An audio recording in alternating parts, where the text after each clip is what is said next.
Hey everybody, we just kind of wanted to get together and touch base on some of the things that we learned during this last freeze event we had that everyone was calling Snowmageddon. Um, Way down here deep in South Texas, Central Texas, we don't usually get the winters like those of you up in the north. So we don't really prepare for long-term freezes the same way. We're really prepared for cooling our environment versus heating our environment.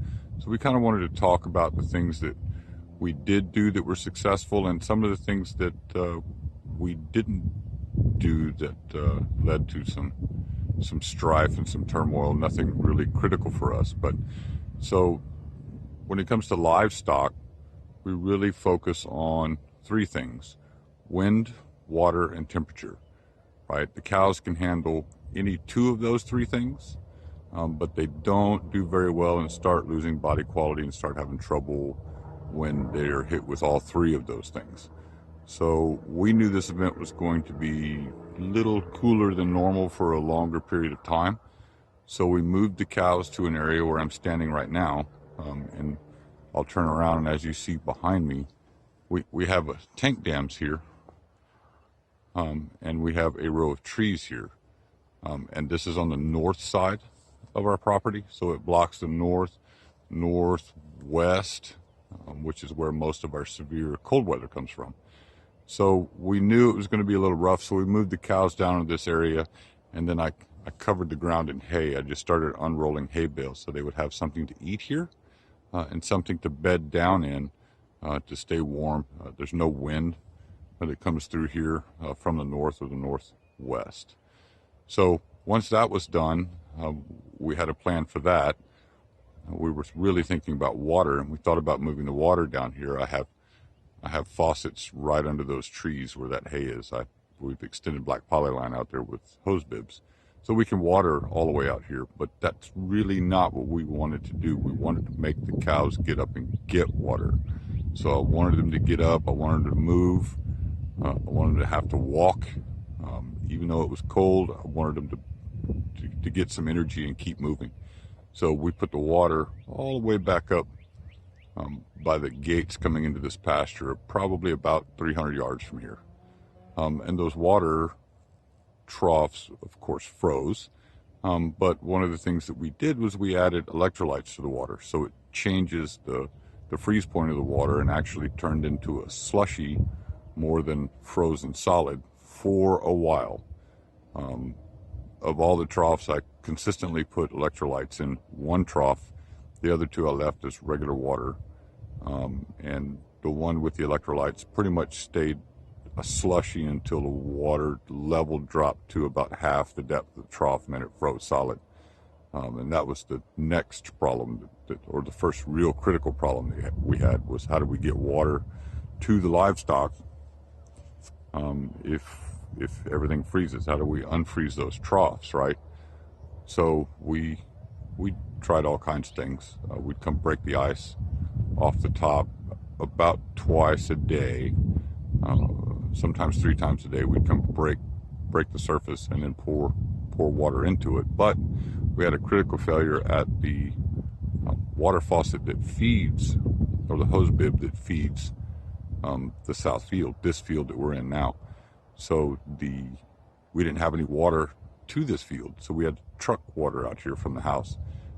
We tried all kinds of things, but propane, of course, as soon as the tank gets cold, you lose the ability to use propane, so we couldn't use pear burners to heat them up. We didn't have stingers that we could use at that point to drop in the troughs, so we would break the ice off the top of the trough, and we boiled water in the house and then trucked it out with a vehicle and poured it into the troughs, which would take an hour to an hour and a half every time we decided to water morning and evening, or morning, noon, and evening. So that took a significant amount of time. So think about how those water points are going to happen in a catastrophe, and I will stop the video here and move up and show you where and why the water line broke at the gate. So this is the water faucet that has been replaced. We had the same setup right here, with the ball cock valve right there. All of this was completely wrapped, just like the line behind it, the electric line back there. What we didn't think about, and it was a critical mistake on my part, is our water comes from a well way up there by that power pole, which you can barely see in the video. So we lost power, but we'll get to the power point of that in a moment. This is the lowest fitting in the entire water line, the water system that we have that runs our livestock watering for both pastures. So normally I would drain these lines, and my critical mistake was I did not. I didn't shut the main valve off at the pump house and open all of these and allow the water to drain out. It was a critical mistake, and I know better, but I was thinking about 40 other things and absolutely forgot to do it until the second day, and it was too late. So this is the lowest point. So all of the water that's in the lines is pushing on this fitting right here. So when it froze, it blew this fitting apart, similar to a hand grenade. There were pieces of shrapnel from that PVC in the post and everything around it. So that water froze solid here, blew it apart, and it was done. We had no water to the field, and of course the cows are all the way on the other end of that pasture. But we put the troughs here, which they beat the ground up pretty good here. You can see where the troughs were. So we had to truck the water from the house out to here until I could get this line unfrozen, which wasn't going to happen until the freeze event was done. And in our case, it was several days before that happened, almost 5 days of below freezing for us. And our lowest temperature was -1, and our wind chill was -15. So it was pretty cold for us. We don't get that here. We're not prepared for that.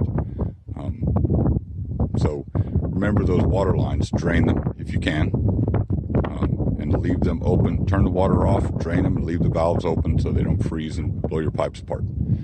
And now we'll move over to the tunnel and we'll talk about the tractor. So now we're in the high tunnel, which is about 50 yards from that water faucet that broke. This is where I stored the tractor. I had much more room in here. I wanted the tractor. I moved all the cows' hay into the tunnel to keep it out of the weather, and I put the tractor here so that I could easily access the hay regardless of what the temperatures, rain, moisture was happening outside. I could come in. Their food was dry. I could take forage out to them or supplemental feed out to them if they weren't up and moving or they needed more hay. So that was great. I spent a lot of time in Europe during my military career, and the only diesel, well, everything I dealt with there was a Hemet. So the Hemets were diesel powered, but they're getting #1 diesel. Never thought about that here. We actually get #2 diesel here, which has a percentage of ethanol in it, and it has that #2 diesel has wax in it. And as soon as it gets below about 20 degrees, that wax starts to solidify in the diesel fuel, and it will gel in your tank and gel in your lines and in the filter. So I never thought about it until, I think it was the morning of the first day of the freeze, first day below freezing. And I was talking to another friend of mine in agriculture, and he said, yeah, #2 diesel, did you get some D-gel? And I went, no. So called every store around trying to find it. None existed. Can't drive to get anywhere outside of town long distance. So we were just done. Came down and fired up the tractor, and of course it's losing horsepower and all that neat stuff because the wax is solidifying in the filter. So luckily I was able to move one round bale out where I needed it, where the cows could access it, and they weren't stuck without food. So the tractor did limp along through that 5 days and allow me to feed the livestock. But once that was over, remove the filter, throw that $50 filter away and go get another one. Drain your fuel tank. If you have an inline filter, replace the cartridge filter or clean the cartridge filter and replace your fuel filter, and you should be good to go afterwards. But that was a pretty big inconvenience right when I needed it. It could have been catastrophic and not had the tractor to do anything with. So definitely think about freezing temperatures and your diesels. This is the only diesel I've owned is my tractor since the military 30 years ago. So definitely think about diesel fuel and additives that you may need depending on your temperatures. Most of you up north know that, but a lot of us down here in Texas, South Texas, don't experience this very often. So something to think about. Now we'll go back to the water, and why that's important is you got to have water for yourself. You got to have water for your livestock. So it's kind of a critical piece, right? So we did have the rolling blackouts here. Our electric company was pretty smart. They did it on a schedule, so we would have power for an hour and a half, and then we would lose it for a half an hour. You could pretty much set your clocks to it, so it made it very easy for us to understand how we were going to manage. We do have generators on site. We have 3 generators. We normally don't pull maintenance on those generators until now, spring, right? We're prepping for hurricane season when we might lose power, but very seldom do we ever have to deal with that in the wintertime. But why it was critical this time is our pump house. On the well, you got to keep that pressure tank and everything above freezing so that your water continues to flow. So we had heat lamps inside. They never got below freezing. They got right at freezing. But we cycled water through the house, filled the bathtubs with water, run the dishwasher, run a load of clothes so that we could keep that pressure tank pulling water, or the pump pulling water from the well up into that pressure tank. So it was 50 to 65 degree water that was moving into that pressure tank, and would take it longer for that to freeze when it sits in that tank not being used. So we could handle the power outages for those 30 minutes at a time, since that pump house isn't insulated, because we don't want to hold heat inside of that of the pump house. Normally we're trying to dissipate heat out of it, so we don't put insulation in there. So yeah, that was an issue. Could have been a really bad issue if we'd lost power for days like others did. It would have froze in the pump house, killed our water to the house and the entire farm. So think about those generators, think about pulling maintenance on those, hot spares, all that neat stuff, so you don't lose your water in the middle of a catastrophe and create another catastrophe, right? So we also have the rain catchment tank that captures the water off the south side of the house. So that was 8,000 gallons of water. If we needed it, we could have switched to that. That's also a backup plan for us. And we have the stock tank, which did not freeze. So there's 4 million gallons of water in that. So we could have pulled water from several other sources for ourselves and for the livestock. But it would have been a major task, and it would have been really, really uncomfortable for a while until the temperatures came back and we could get everything back up and we could get everything sorted. So think about that electricity, how you're going to water your animals. If you don't provide shelter, either portable cattle pens or a permanent structure for them to get into, where are you going to put them so that they can stay out of that wind or rain or cold weather? Those 3 things you have to deal with. So you got to be able to create that environment, provide them that space so they can stay healthy and be a little more comfortable. That's it for right now, and Melissa and I'll talk to you in a little bit. Hey everybody, how are y'all doing today? So we decided, since we were going to change the format of this video a little bit. We normally do the hands-on learning videos for the Battleground program. This one we wanted to talk about Snowmageddon that happened here, or our winter freeze, and give you an update on what things were like here and what we missed and what we didn't miss, and some observations that we had. You want to start with your thoughts on? Well, I think the first thing I want to mention is, I guess, a little backstory, because I know that some folks up north were they're used to this sort of thing, right? Down here, when we build to ventilate, to maintain airflow, and we're constantly trying to cool things off, especially in the summertime. Up north, they build to insulate and keep warmth in. So it's a very different situation. And when they told us this was coming, they didn't say, it's going to snow and it's going to be there for 3 days. And you're going to be below freezing for 5. Right. I mean, for us, a hard freeze is 18 hours, right? And we don't normally exceed that. So for snow to be on the ground normally, when it snows, it's gone by 10 a.m. the next morning. You don't even have time to wake up and take pictures of it. That was, I think, a failure of imagination. And for me especially, I didn't understand what that can do.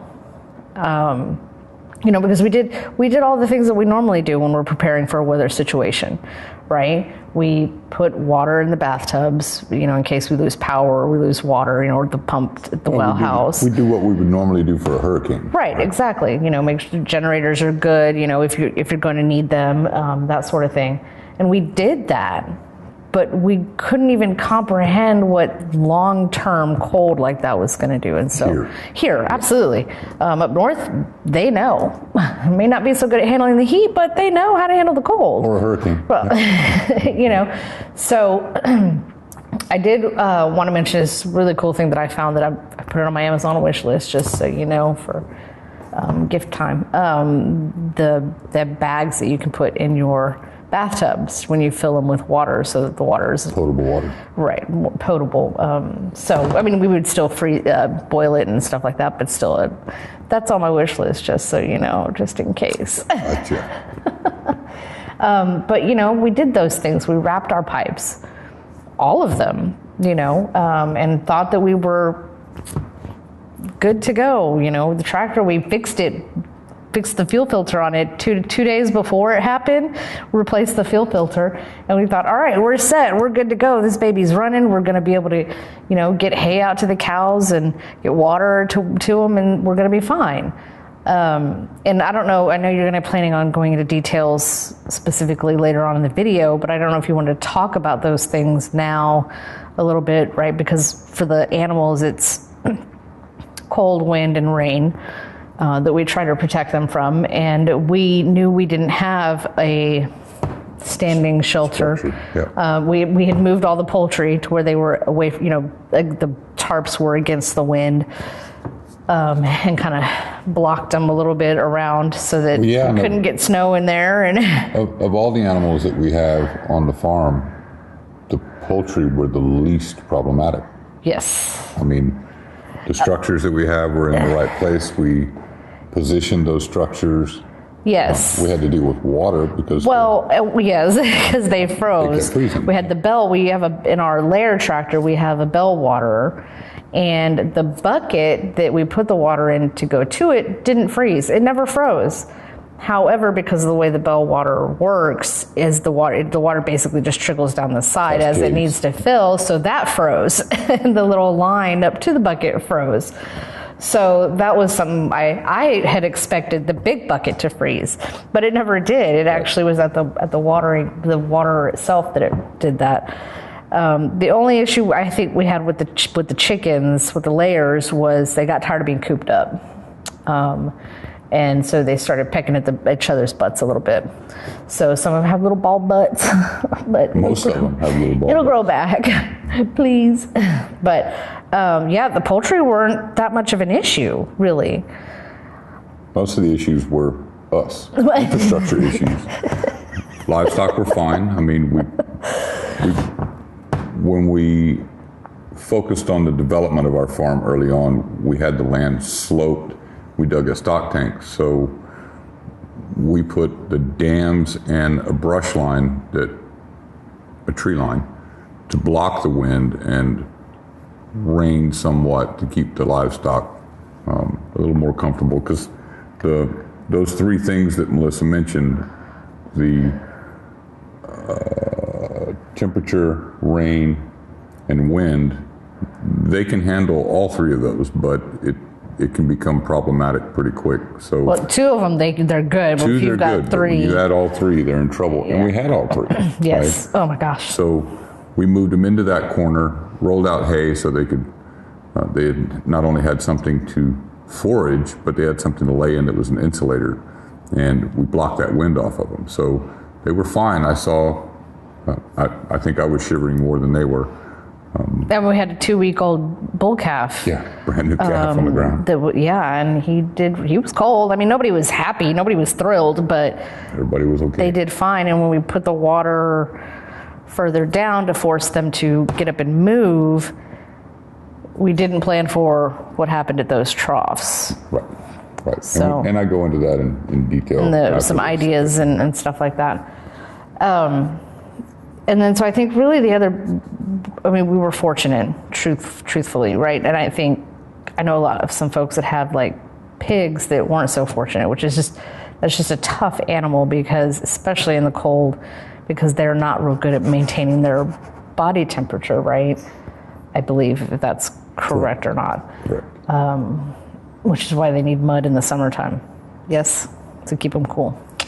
Got it. So we just really had the cows and the chickens to worry about, and we fared. I mean, we were lucky. We really were. Our electric company was really good with doing the rolling brownouts, which was fortunate. Which is also very frustrating that other people experience days without electricity. Then the only other thing that we had an issue with besides the water line was the tractor. And that's, again, that's something that, first of all, I didn't even know that diesel would do that. I didn't even know that there was wax in number 2 diesel. Who knew? Like, I didn't even know, And so that being an issue was surprising and also frustrating because we had just done the work on getting that tractor running, and then all of a sudden here we are again in this situation where we don't have the ability to get the hay out. We're carting water out, and that was the biggest frustration. But you're absolutely right that the failure was on us for me it's just not even realizing or knowing. Well, and the water was my error, so we lost the ability to water the livestock. That was because I absolutely missed a step in my preparation, and it's going to happen. I was thinking about all those other things, but I want to speak. I'd like to speak to that because, okay, yes, fine. If we had drained the line, it wouldn't have happened. But that speaks to my point of we didn't even realize what 5 or 6 days at that temperature could do. Right? If it had just been a normal freeze like we get, where it froze overnight and then it warmed up the next day, or 18 hours, that pipe would have been fine. I'd have still drained the line. I understand that, but I'm saying it wouldn't have done what it did if it was just a normal freeze that we usually get. True. Wrapping it would have been sufficient, or insulating it would have been sufficient. True. That's my point. I had no idea what this could do. Yeah, and I mean, I spent years on the catastrophe teams for USA, traveling around all over the planet, but most of it was fires, hurricanes, tornadoes. We have other teams and people that handled everything up north, so I didn't have to worry about that. I mean, I left New Jersey. I was the last flight out when Sandy hit, so it just tore up the Northeast, and I wasn't part of that crew, right? So. But my time in Europe, I had experience with that, but I never thought about the number 2 diesel. Right. Military gets number 1 diesel, and I haven't had a diesel vehicle since then. That was 30 years ago. Right. So I just didn't think about it. Right. And had I not been talking to our builder, I never would have figured it out. I wouldn't have figured it out. Right. And it was too late anyway. I couldn't get any D-gel. Yeah. Oh, so yeah. what mattered wasn't available in the industry. Not available in the Tri-County area. We were not getting it. But also because we couldn't drive, right? So those are things to think about for the next time. And I think that's the whole point of this video. One point I'd like to make, because I felt like we weren't advised properly. We weren't advised of how bad it was going to be, you have no idea. Like, it's going to be really, really bad. So one little piece of advice I might give is, you know, somebody who lives through that, has been through that, has gone through that. Like for us, it'd be call a friend who's up north and say, what do I need to be thinking about that I'm not even aware of that I need to be thinking about? If you're up north and, you know, it's a heat wave, call somebody down south or whatever and say, what do I not know? What do I need to know about this situation? Right? Yep. There's no harm in asking it, because you could learn something that could save your life or your animal's life. So absolutely. That's my other little piece of advice. So what else? Do we go into the videos or anything else? I think so. I think if anybody has any questions, sorry, it's my alarm, they can post it or send us an email. Yep. Absolutely. Thanks, everybody. Have a great day.